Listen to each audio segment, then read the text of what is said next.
Hello and welcome to another episode of the Fully Charged Show podcast, or the Everything Electric podcast. Depends when this goes out. And I know I'm going to get criticism from the team. Why can't Robert work out what the podcast's called? I will, eventually. I'll get there. I'm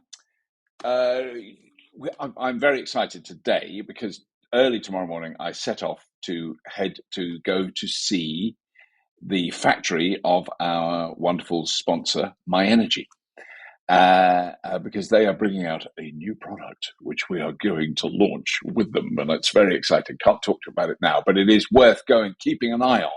I'm not going to go on about My Energy very much because they advertise themselves very well. If you go to myenergy.com, myenergi.com. By the time you hear this, if you go there, you will see what they're doing. It's brilliant. It's an amazing company. And this episode is extremely pertinent to that. So it really, really amazing conversation I've just had with the most extraordinary, I'm going to say it now, a most extraordinarily talented science communicator. That's not his job. He's an entrepreneur. He's set up a company. He was an early investor in Tesla. He's been driving a Tesla Model S since 2013. Very early on. Still got it. Still driving it. It's still working. Oh, shock horror! He hasn't thrown the battery away. But this is an extraordinary company. Worth having a look at. Their webpage, very explanatory. I'll put links in the show notes. EnergyX. EnergyX was founded and is now run by the CEO, Teague Egan, in 2017. And Teague is clearly one of those people every now and then you meet someone, you go, oh, they're quite good at what they do. You know, we've all met them occasionally. I don't meet someone like that when I look in the mirror. I go, he's managed to get away with it for quite a long time. That's about as good. You know, someone who is really focused and just brilliant and extraordinary. So it's a real, this is one of the joys of doing this show, is that I get to talk to people like Teague Egan. I mean, that is, not a very common occurrence in life. These people are quite rare who can, you can, like entrepreneurs that set up companies that are clearly going to be massive. I think EnergyX is a pretty good bet that they are going to go places. They have developed, I won't talk about it because we talk about it on the show, but they've developed brilliant ways of extracting lithium, and lithium being a critical material for the energy transition. We discussed many aspects of that in this episode. So really, it's a real thrill. So do go and have a look at My Energy's webpage because what they're doing is very exciting. They're an extraordinary company. And please welcome to the Fully Charged Show / Everything Electric podcast. Please welcome Teague Egan from EnergyX.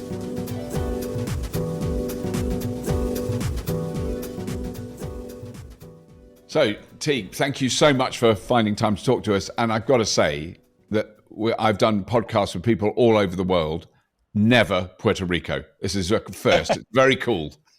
Nice. I'm really impressed. Glad I could be the first. Yes, you definitely are the first. I mean, is it, because correct me, I'm just trying to remember recent hurricanes. Have you had has it been a bit windy there? We did have a hurricane here. I wasn't here for the hurricane, right. But a couple of weeks ago in September, there was a Category 1 hurricane. Yeah. Wow. I've never experienced one, so I don't know what that's like. I imagine it's dramatic. I would imagine. Yeah. But this is. You can imagine. I've been making this show now for 12 years. The amount of times I've been told there's not enough lithium for all your fancy electric cars. I can't, if I had $1. You want to hear it one more time? Yeah. Yes, go on then, tell me. There's not enough lithium. That is very, very good. Okay, so can we start though with explaining what EnergyX is doing and why you started it and where the idea came from? Yeah, definitely. I mean, the reason I started it is because there's not enough lithium. But yeah, I mean, this was a problem that I identified back in 2018. Lithium is one of the battery metals that goes into a battery, right? Yeah. And there are other battery materials like nickel, copper, iron phosphate, etc. But lithium is a common denominator amongst all battery types. And as opposed to those other metals, lithium has no other huge application, right? Right. So copper is used in a lot of different things. Nickel is used in a lot of different things. But lithium was used for like some fringe medication, some glass, and of course, consumer electronics. But then when electric vehicles came into the market, all of a sudden we needed like 100x the amount of lithium that we previously needed. And whereas all of those other metals had robust manufacturing and production processes, lithium didn't have that. The total global production of lithium was like under 100,000 tons per year. And then essentially overnight, every single auto manufacturer decided they were going to electrify their fleets and go to EV. And we need 100x the amount of lithium that we are currently producing. So the manufacturing methods were not equipped to be able to produce that amount. And that's what EnergyX is focusing on, a paradigm shift of a new disruptive way that can produce more lithium in greater abundance, more efficiently, and more cost effectively. Right.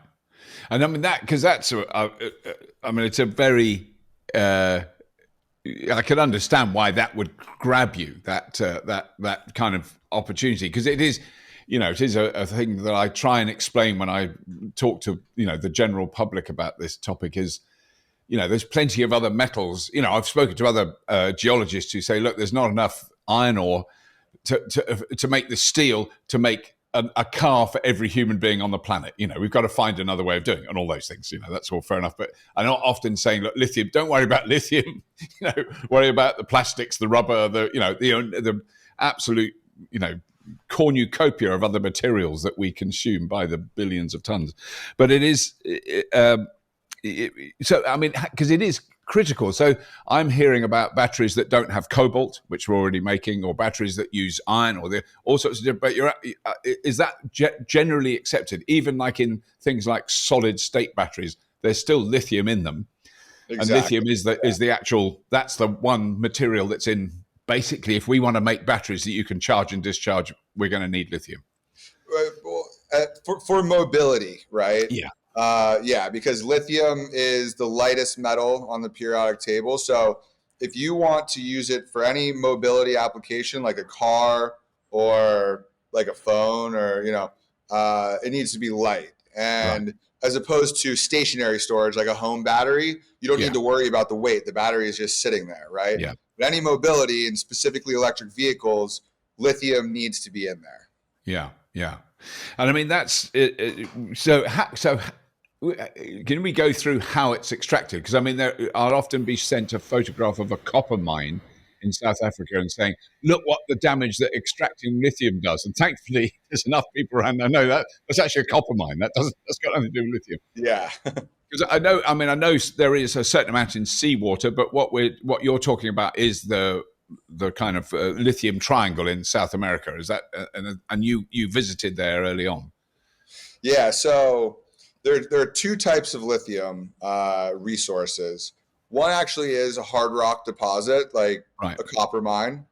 Lithium is found in an ore. You can think iron ore, copper ore. It's found in something called spodumene ore. That's right. Yeah. And the processing or the production method is very similar to that of copper. You're digging up, huge portions of Earth, and that's environmentally harmful.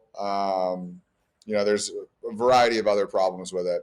The second lithium resource is from brine, and brine is really salty water. So Right. ocean water is salty, but it has about 3% salinity.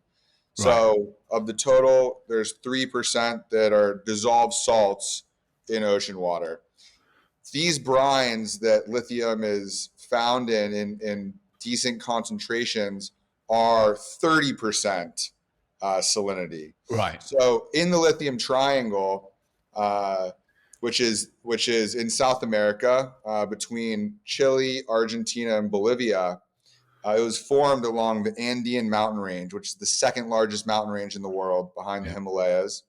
And these are very high, like desert salt flats that formed over hundreds of millions of years. And when it rained and then the water tried to find its way down to the ocean,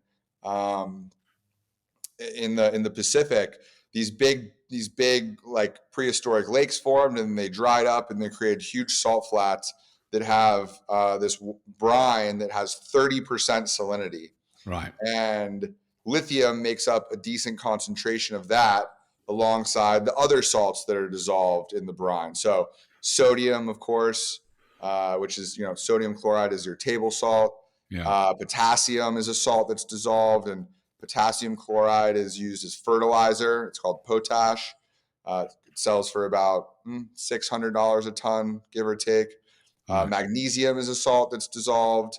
Sulfate. So all these salts have dissolved into the water, and it's just really salty water. Like if you've ever been to the Dead Sea, that is a really high salt concentration, and you can float in the water.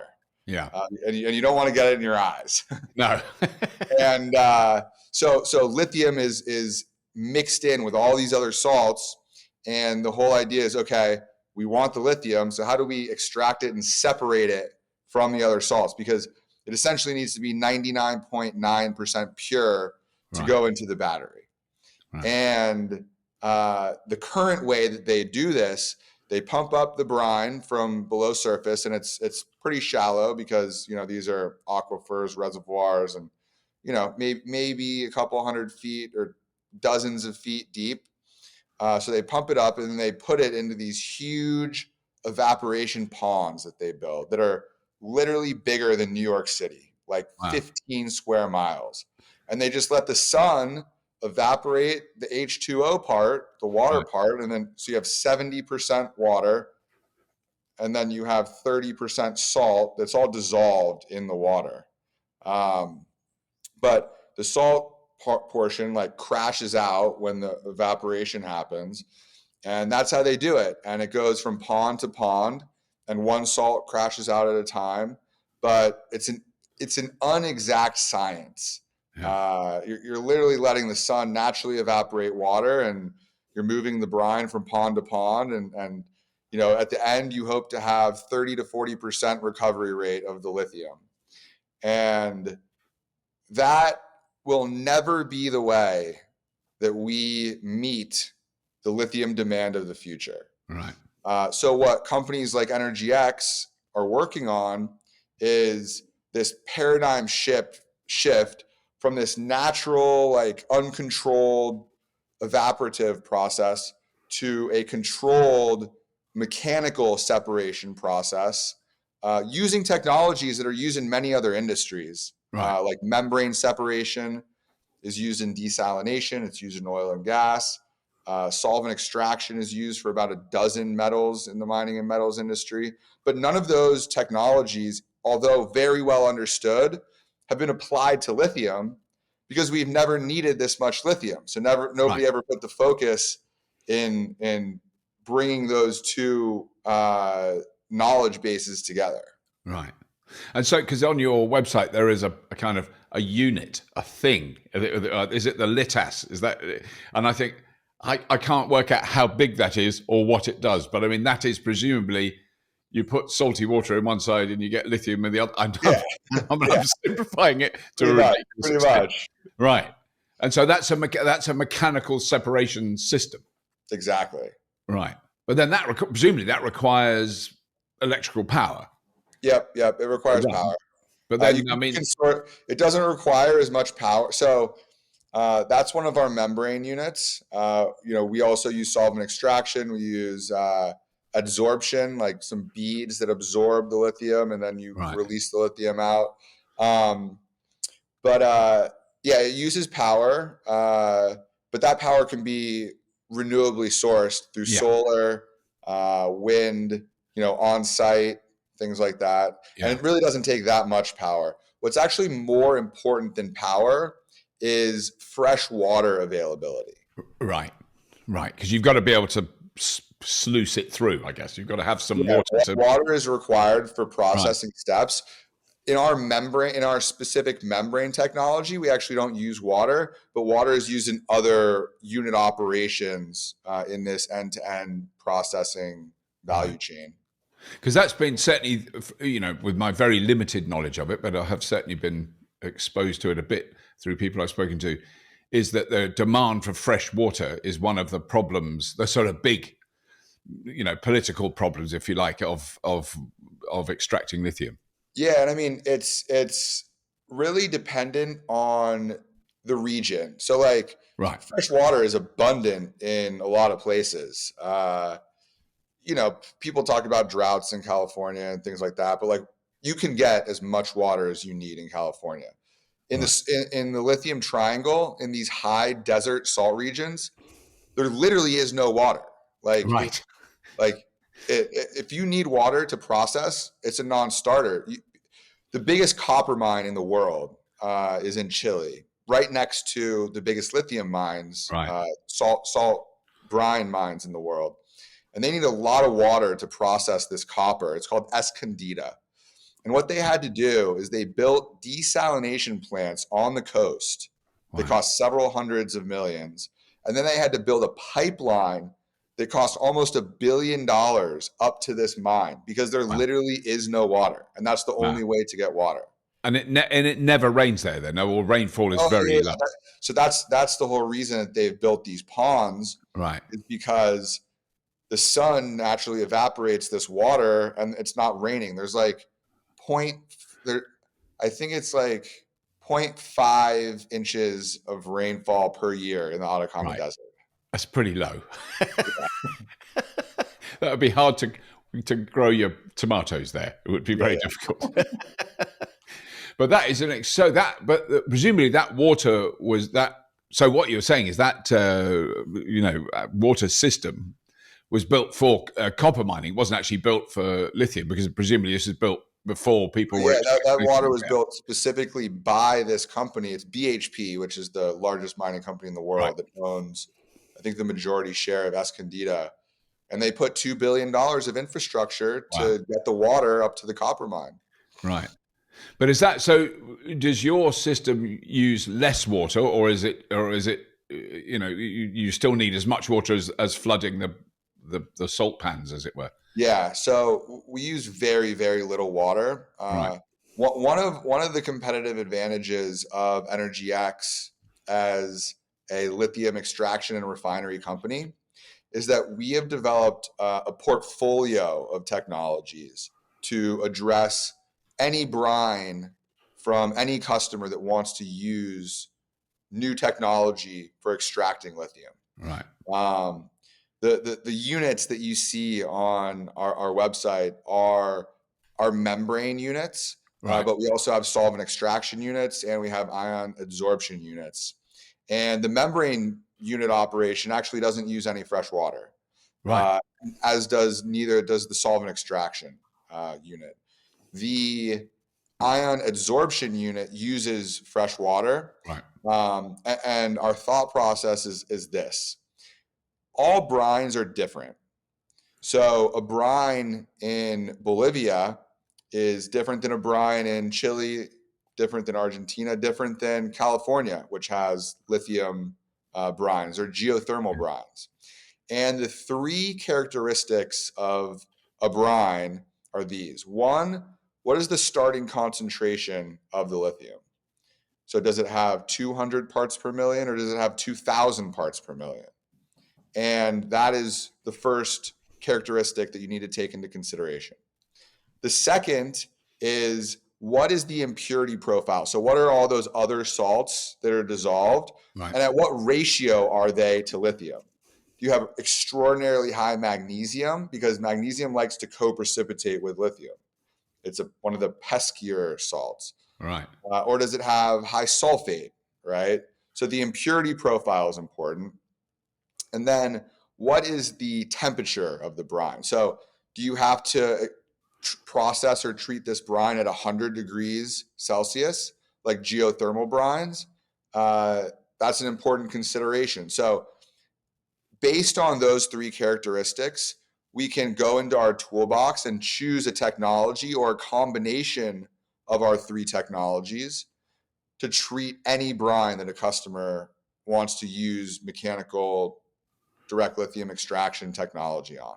Right. And then outside of those characteristics, water, like, do you need water based on which technology you use, is another important consideration. So based on all those factors, we come in and we develop the best end-to-end solution using those unit operations and come up with a solution for a customer to treat their brine. I mean, it does sound like a critically important step. I can't help wondering. I mean, have you got units in operation now? I mean, are there mining companies or extraction companies that are using your equipment? Yeah. So we did our first pilot earlier this year down in Bolivia, which is the world's largest lithium reserve. Out of the 3 lithium triangle countries, Bolivia actually has the largest reserves and the largest salt flat in the world, which is where I came up with this idea. It's so big you can see it from space. It's 4,000 square miles. It's called Salar de Uyuni. Yeah. And the country of Bolivia operates a state-owned lithium company. Right. And they did an open international tender for the best lithium extraction and refinery companies to apply for. Right. And we won a place in this pilot program. They chose 8 companies globally. 4 were from China, 1 was from Russia, 1 was from Argentina, and 2 were from the US.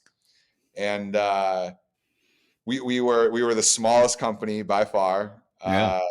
We were the youngest company, and against all odds, we were the only company that was able to put a physical pilot unit in the field on site to test and verify our technology. Right. So that was a huge milestone for us. And now we're building 5 more pilots for additional customers, as well as test beds that will be regionally placed both in North and South America for additional customers to ship their brine to a demonstration facility and run continuously for several months to validate the process for their specific brine so we can move to commercialization.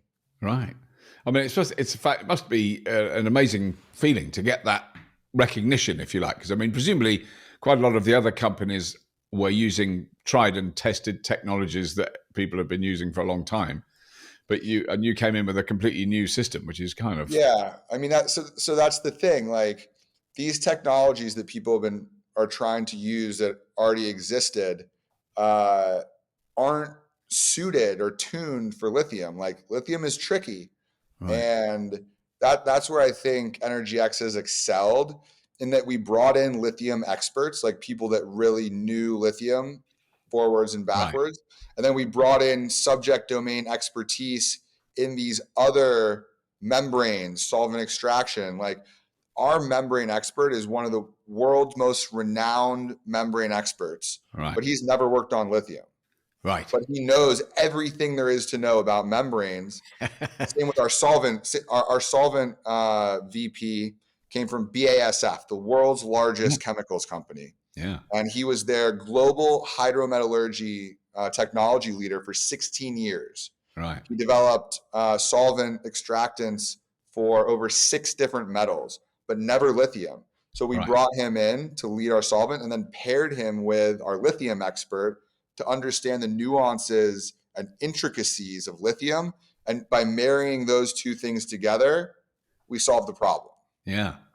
And I mean, that is such a great story in terms of, engineers and scientists who've got a regular job. They've got a job, they've got a house there, that's where their kids go to school or whatever it is. And there comes an opportunity of working in a very different field, and they jump to that.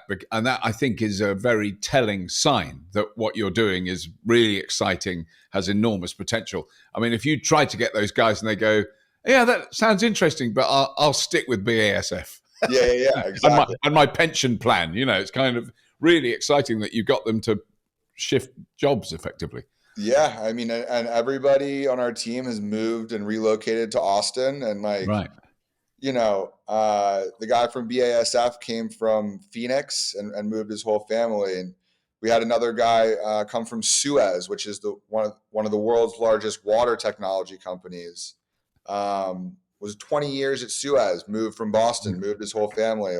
Wow. It's certainly a different environment working at fast pace, fail fast startup versus these big corporate conglomerates. Yeah. But I think that it's new and exciting for them. And it's they've done that for the majority of their careers. Yeah. Now this is a new challenge and with a tremendous upside potential. Yeah. Because can you? So those three systems of extraction are kind of above my pay grade to fully understand. I know what reverse osmosis is. I've done a TV show about reverse osmosis. So okay. I actually had. They made me do it. They didn't let me cheat. I had to pee in a bottle and then clean it and then drink it. And I was going, let me just drink some water from the tap. No one's going to know on TV, but they made me do it. So I have. And it was fine. It was just a bit too warm. That was not nice. It was a little bit warm, and you knew why it was a little bit warm. It tasted fine. It tasted like water. It wasn't, Too much info. I know. But then, so I understand that. But the other systems are fascinating. I don't know how much you can talk about it, but the one with the beads, I mean, that's just totally beyond me. I have no idea how that could possibly work or what that means. So I'll talk through each just so you can kind of understand thank you. Yeah. So membranes, membranes almost look like a sheet of plastic, right? Yeah. But they're porous. And there's actually 3 different methods by which you can move a liquid through a membrane. You mentioned one, reverse osmosis, which is where you apply pressure and push the brine through the membrane. That takes electricity. And that typically works on lower salinity brine. So that's what they use for desalination, turning ocean water into fresh drinking water. But ocean water is 3% salinity. Yeah. These brines we're dealing with are 30. So you literally can't do that, or else trying to push that much salt through the membrane, it would explode. Yeah. The second is forward osmosis. So instead of pushing, now you're pulling it through. Oh, right. If you have a brine that is 30% salt on this side of the membrane, and then you have fresh water on the other side, that concentration gradient is going to want to go through and equal out to 15-15, right? Oh, wow. Wow. So you have your selective membrane. So lithium starts passing through, and the water is drawing it. And that's how it balances out. And then you have lithium on this side. But the problem with that is, 1, super slow, and 2, you need a lot of fresh water, right? Yeah. Then 3, the method that we use is called electrodialysis. So you apply an electric potential with an anode and a cathode, and electricity actually drives the salt through. Wow. And that's the most effective way to use membranes for lithium extraction. Because the other 2 have faults, and it also adds this concentration step. So you get more lithium coming through at a faster rate than the other 2. So it's still going through a membrane, but it's driven through it by the electrical process in the liquid. Right. Exactly. Okay. That's a really clear, helped me a lot. I understand that. The second technology is called solvent extraction. And this is a liquid-liquid separation exchange.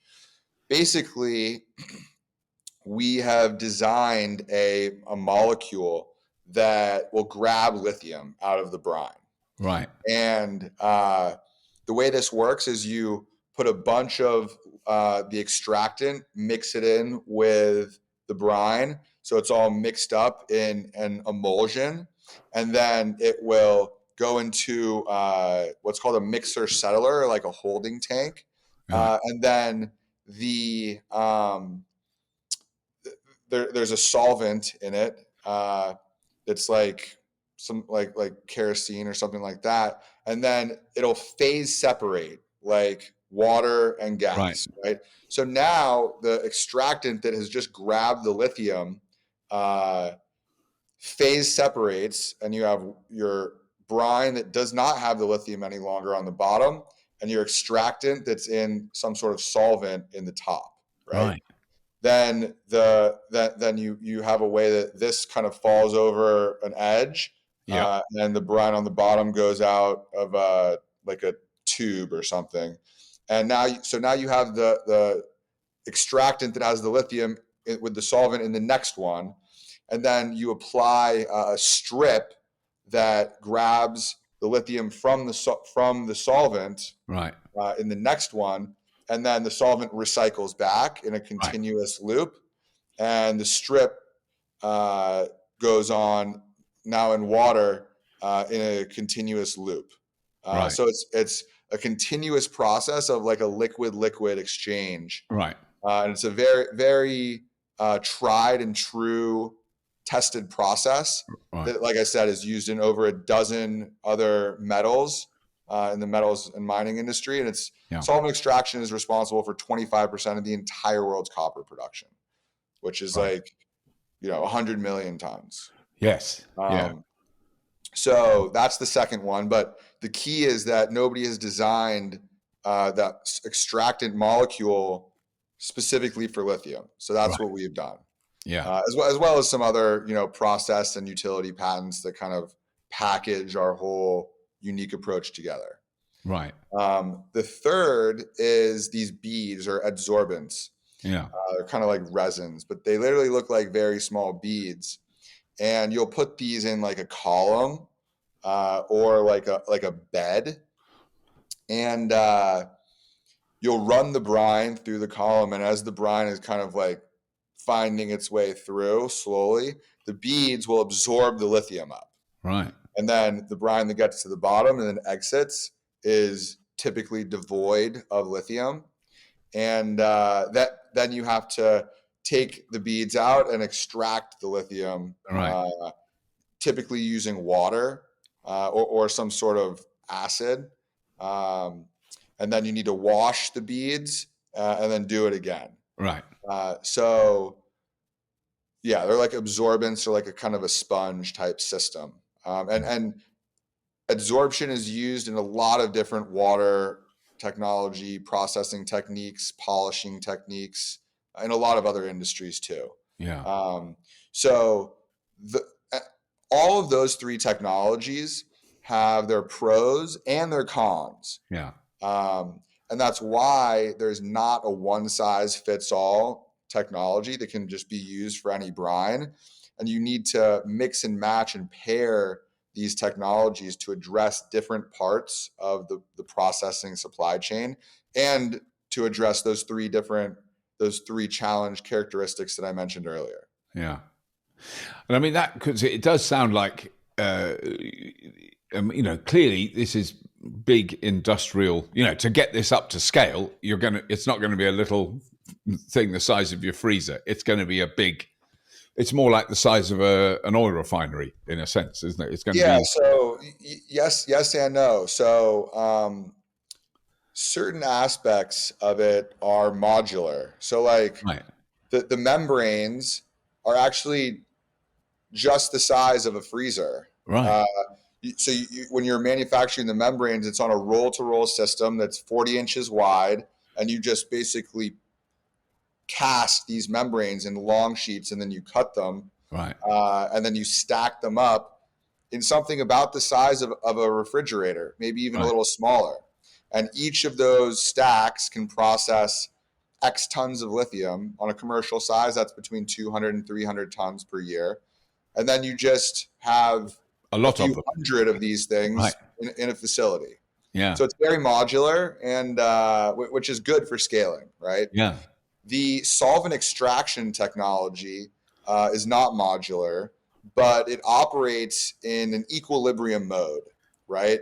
And what that means is, think about a seesaw, right? Once you balance the seesaw, say you have 10 pounds on each side, you figure out how to balance that in equilibrium. It doesn't matter if you have 10 pounds or 1,000 pounds on each side, it's balanced. Yeah. And that's how solvent extraction works. So once you dial in the system and you can prove that it's, run for a few months in equilibrium, and you're extracting the lithium using the technique that I described earlier, you can literally scale that to 50, 100,000 tons of production.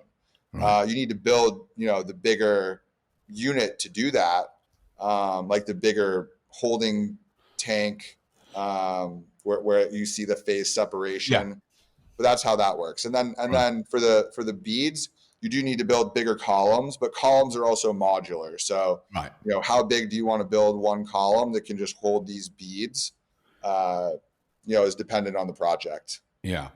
And I mean, what's the kind of really intriguing thing, and the difference between the kind of technological shift we're going through at the moment is that, that say processes that we've developed over the last 150 years to refine crude oil, to use it for chemicals, for the, multiplicity of things that we get out of crude oil is extraordinary. I mean, I've spent time in a big oil refinery in the UK. It's just staggering. I mean, it was, my jaw was on the ground most of the time I was there. But the difference is that for a large majority of that stuff, the end result is we burn it very, very quickly, and that's gone. And I'm intrigued to know what your opinion is of, certainly some of the new companies starting up, Redwood Materials being the one that's kind of caught my attention, where old batteries are recycled. So lithium that was extracted 20 years ago and put in a flip phone, when we used to have phones with aerials. I loved having a phone with an aerial that you pull out. But, that stuff are similar technologies used at some stage? Or do you know about this, in the recycling of lithium? Because I'm assuming it's kind of difficult because it's all in one lump. Yeah, so recycling is an essential part of this closed loop system, right? Recycling is the end of life application for lithium, right? Yeah. At the very beginning, you need to bring the lithium up out of the ground and refine it and build these batteries, right? Yeah. But then once they're used, and unlike oil and gas in cars, you burn it once, it's gone. You need more. With lithium, battery might last 10, maybe 20 years. Yeah. But then there is an end of life of batteries, and we don't just want to pile up all these batteries that still have all this metal in them. It's just not functioning as it did at the very beginning of its life, but it's still there, right? So the three, I would say, best lithium recycling companies are Redwood Materials, Li-Cycle, and then Lithium. Yeah. Right. Right. Yes. And there are different processes to accomplish the recycling, but one of the main ones, you basically take the battery and turn it into all black mass. And then from there, you can extract the different components that went into building that battery, lithium being one of them, nickel being another, cobalt being in some batteries. But yeah, recycling is going to be a very, very big industry in the next 10 to 20 years. Yeah. When you start seeing these hundreds of thousands or, now millions of electric vehicles produced per year come to the end of their life. Right now, today, like I bought my Tesla in 2013, and I'm still getting 250 miles out of it. I think it started at like 275 was my max range. So, I'm starting to see a little bit of degradation. But when that nearly hits 10 years. It's nearly 10 years you've had the car. It's lasted a long time. But there will be a day when end of life of electric vehicles starts to happen. And that will be an exponential curve. And lithium recycling and battery material recycling overall is going to be an extremely important element. Right. And I mean, is that something that you're looking at as a company? I mean, is there ways you could adapt the technology you're developing to extract original lithium to then extract lithium, or to extract materials from used? Yeah. So the short answer to your question is, can we do it? Yes. Right. And the reason is because we have these three underlying technologies: membranes, solvents, and adsorbents. And you can use those technologies to do the recycling processes. Right. Are we focused on it as a company right now? No. Yeah.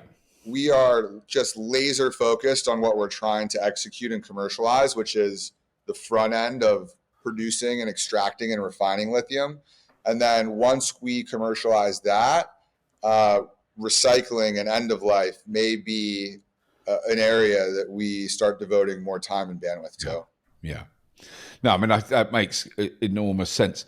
And you mentioned your Tesla, so I was really intrigued about this. So you were not only an early owner, but you were an early investor in Tesla? Because the only reason that I was an owner is because I was an investor. I was an investor, right? Yeah. But I mean, that's a thing I've learnt way too late in life. There are three distinct opportunities I've had in my life that I just dismissed, which were amazing investment opportunities, which would mean I would be a very rich man now if I'd done it then, even with a small amount of money. And I just don't have the brain or the knowledge to know that. So that's my failing. But that it is an interesting thing that because I was aware of Tesla from very early on, but in 2013 it was still like, is this going to really work? Is this company really going to scale? Is it really going to, it's easy to look at it now and go, yeah, of course it is. Look at it. It's huge. It's all over the world. But at the time, that was, I would classify that as a risky venture. But so what do you think about my company? Well, I should invest in your company for once. I should make that. I mean, the only way that successful investing works is to have a very long-term vision. Yes. Or kind of like long-term conviction. And the way that I started this company was my dad, who's a very successful entrepreneur, came to me and he said, Teague, you should write down your 5 passions and the 5 industries that you think are going to be the biggest industries of the next 20 to 40 years. Right. 20 to 40 years 20 to 40 yeah. was his time horizon when he told me to do this in 2017. And I did it, and one thing that overlapped was the energy transition. And then I was traveling in Bolivia, and I come across the world's largest lithium reserve, and I've owned a Tesla and been an investor for 5 years at this point. I thought electric vehicles were going to be the future back then, but I had never really thought about where the battery and the battery materials came from. And that was my aha moment. And I said, we are going to need so much more. I believe in the future of electric vehicles from early on, right? Yeah. Then I started thinking about the supply chain, right? And, my dad, he started a car rental company. And one of the main reasons that car rental companies became super successful was when the deregulation of airline tickets occurred. Right. Airline tickets used to be regulated by U.S. government, and then they deregulated it, and the price dropped dramatically. Yeah. And everybody started flying. And after a flight, what do you need to do when you get to the airport? Yeah, you need to go somewhere. Rent a car. Rent a car. Yeah. So it took off, and he rode that wave, right? And I was listening to a Jeff Bezos podcast the other day, and he was talking about if you're surfing and you just try to catch a wave when it starts to break, it's going to crash right on top of you and you're going to miss it. You need to position yourself, 20 or 40 feet ahead of the wave, right, so that as it's coming, you're already paddling. And I think that's what we've done. Like, we positioned ourselves 4 years ago for this dramatic increase in lithium demand based on my belief that electric vehicles were going to be, a huge industry. And then looking into the supply chain, okay, what does it take to make electric vehicles a reality? Batteries and battery materials. So it's just figuring things like that out, and really having, a long-term focus. Like, every industry has ebbs and flows. When I got into lithium, the cost of lithium was $18,000 a ton. And it had just gone up from like 14, and people were freaking out, a 25% increase in the price of lithium. Yeah. Then it hit a huge dip. It went down to $10,000 a ton. And, it's almost a 50% decrease in the price. And these guys at big companies were like, oh, it's not going to work and this and that. But that's such a short-term vision. Like, everything has ebbs and flows. Now, you know what the price of lithium is now? No, I don't know what it is. I know it's gone up. 70,000 a ton. That's insane. Wow. So, and do I think it's going to go back down? Obviously, like, for sure, right? It's held 70,000 a ton, or kind of like in that 50 to 70 range for a while now. Yeah. But like, the long-term demand of lithium is undeniable. Yeah. Yeah. It is not going anywhere. And all the big EV companies have committed tens of billions of dollars, maybe hundreds, into transitioning their fleets to electric. And they all need to secure their supply chain, or else they can't build EVs. Yeah. So those are some of the reasons that I have the highest level of confidence in the future of the company. And it's just a long-term, it's just nothing happens overnight. And I'm going to be here for 10, 15, 20 years building this business into the biggest lithium company in the world. Fantastic. I'm very envious, and also envious of your age, because I'm now at an age where, probably like your father, where a 40-year investment is not going to affect me. I mean, if I make it for another 40 years, I'll be a brain in a jar with two little cameras at the top. But the other question, I suppose, that hangs over the whole thing is China, and China's incredible foresight in many ways as a country, as a state, if you like, in going, well, let's make sure we can get enough copper and nickel and lithium from around the world. And we're constantly covering the fact that the Chinese electric cars that are coming out of China now, 20 years ago, you'd say, oh, look, this is a Chinese built car, and we would have no respect for it. It would look really shonky and out of date and weird. You see Chinese electric cars now, they're as good as anything that's made in Europe or North America. I mean, they are really good, and they're a bit cheaper as well. And that's presumably, I don't know how it affects your ability to get the materials in the first place, or does it not really? China is the biggest population in the world. I think 2 billion people. I think India is second with like 1.3 or something. Yeah. But China is the world leading manufacturer. They're the best manufacturers in the world, right? Yeah. Bar none.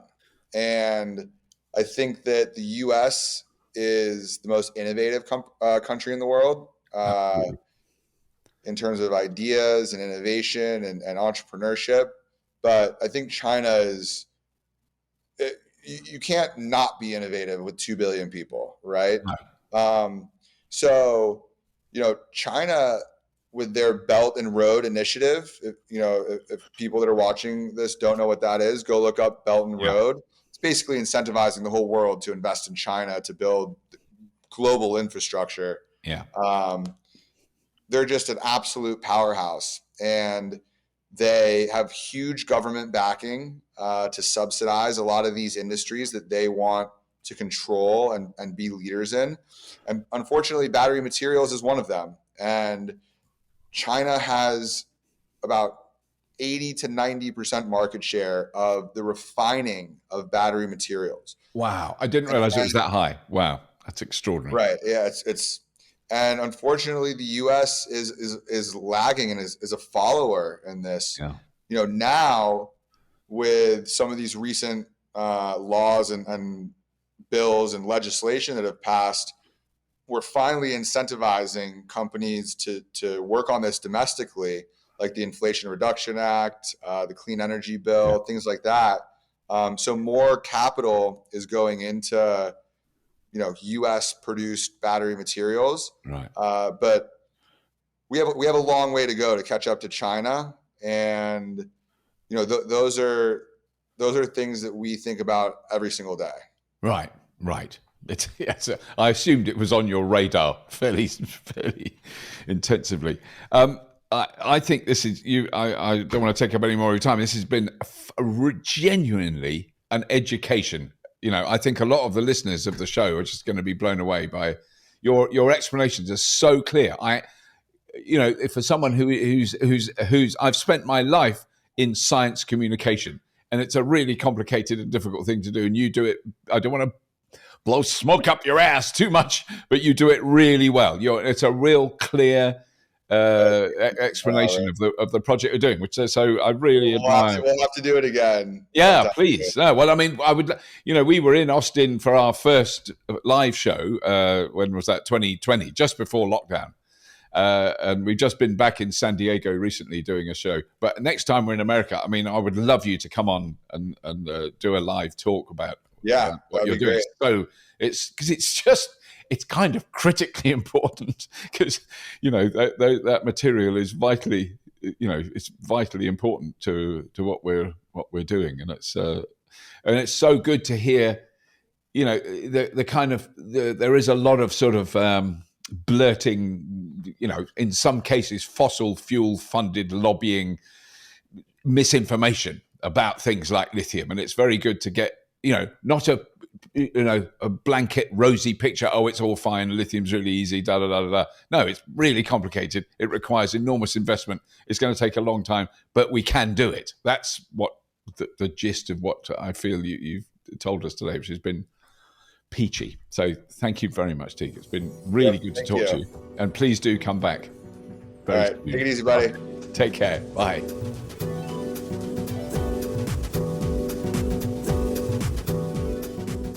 Well, I really hope you enjoyed that.